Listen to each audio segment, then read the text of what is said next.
Le Mali de Sénégal est là. Jeune là. Ça fait 8 ans que Mali France. Mais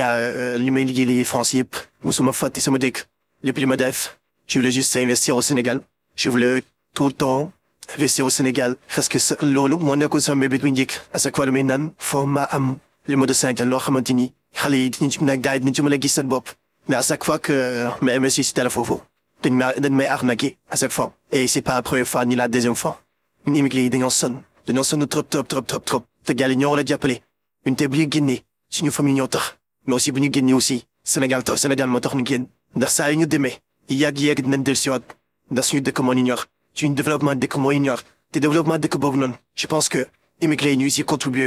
à 80%. mais ñu wéy te di investir si Sénégal te aussi gars yi ñu ñuy arnaqué dañu sàcc seen lépp lu ñuy noo def moo tax tey benn immigré tey amatul sax sañ-sañ bokkatu sax te loo Sénégal ndax dafa métti trop pour jël liggéey 5 millions. mun ko lekk fi ne nekk itoo mais nga jël ko investir ko sa dëkk pour lan sa développement dëkk. tamit mu lay jàppale ne la ñoo xamante ni ñu amoon jeexit mën a liggéey parce que dama ubbi woon foofu noonu benn boutique moom mag Sénégal en hauteur de plus de 6 millions 530 000 moom travail donc door ak sama xaalis boutique mi donc ça faisait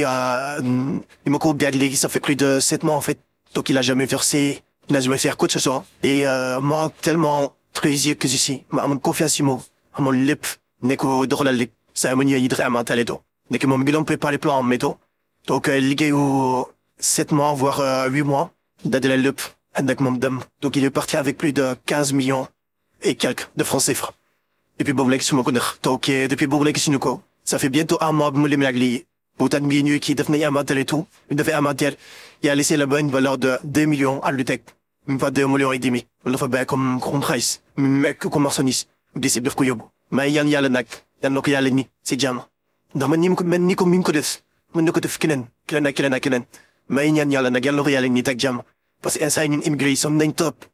trop vraiment sonn nañ trop.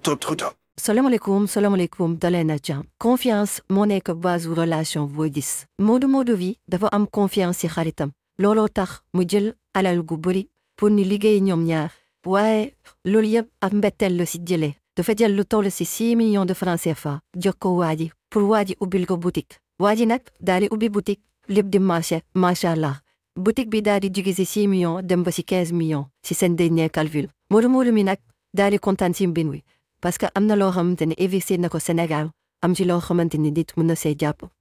daanaka mën nañoo ne dafay xeex chômage waaye à sa grande surprise dafa xëy ñu woo ko ñu ne waa ji ko doon géral boutique bi waa ji mu dénkoon place bi jënd lépp loo xamante ne mooy xaalis ci boutique bi yóbbu ko daanaka bañ defee inventaire bi gisu yu fa leen lu dul 2 millions 500